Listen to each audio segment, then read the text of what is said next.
Brilliance Audio presents Their Last Breath by Sibel Hodge, performed by Simon Vance, Henrietta Meir, and Christine Tolfiq.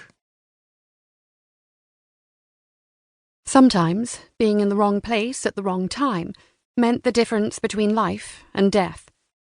But Gillian Lane didn't know that yet. She parked the Mini on her driveway, took her suitcase and handbag from the boot, and approached her front door. As she stood on the doorstep, she heard the first noise that alerted her to the fact something wasn't quite right. A light was on in the upstairs landing, glowing softly through the hallway window, but she and her husband Neil always left it on when they were asleep, because Neil thought it would deter any potential burglars. So it wasn't the light she was worried about. It was the low moan, almost like a hoarse cry, that came from inside, and it sounded distinctly male. Keys in hand, she strained her ears to listen, but she heard nothing further.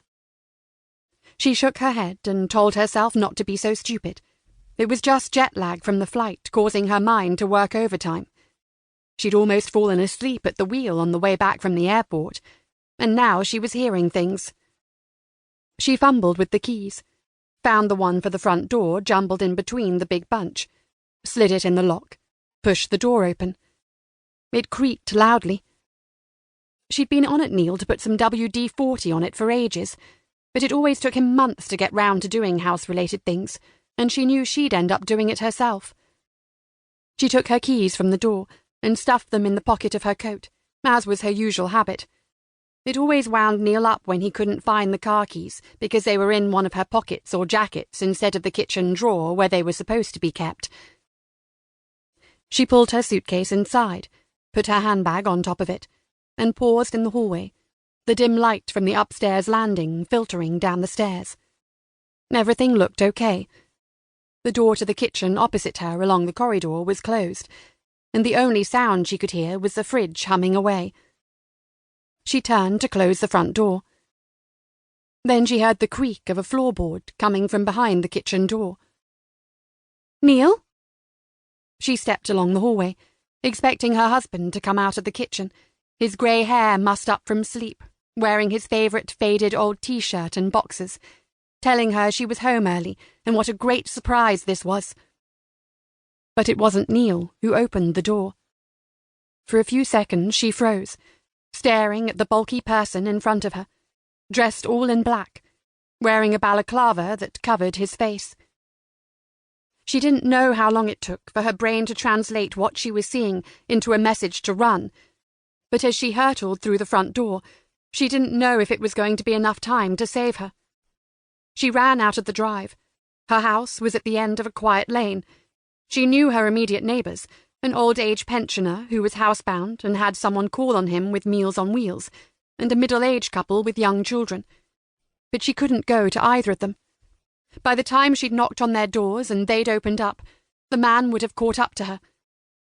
If she turned right, it would take her to a small wood and fields behind. Left led her to the main road. If her brain had been thinking straight, maybe she would have run into the woods and been able to hide from him behind a tree in the darkness. But her brain was just a screaming jumble of noises, and instinctively, she turned left. She ran down the middle of the street in the darkness, with no idea where she was heading, just that she needed to get away. His shoes slapped on the tarmac behind her. He was gaining on her. She screamed, or tried to. Fear closed her throat, so that the word, "Help!" she was trying to say, came out more like a strangled, "Help!" Panic squeezed her chest. She pumped her legs as hard as they would go, her fists clenched tight. Where could she hide? At the end of her lane was a T-junction where it turned into a main road. There was nowhere she could go without him seeing. She had no choice but to keep running until her legs gave out. She was almost at the junction when she heard his breath. Any minute now she knew his fingers would reach out, clutching and grabbing at her. She shrieked and launched her torso forwards, buying herself a little more time. He was going to get her. And do what? What the hell had he done to Neil? As she ran into the main road, she was only thinking about what was behind her, so she didn't even register the car hurtling along from her right until it slammed into her and sent her flying into the air. Brakes screeched. She bounced onto the tarmac, hit her head. Footsteps. The car door opened. And then she tumbled into blackness.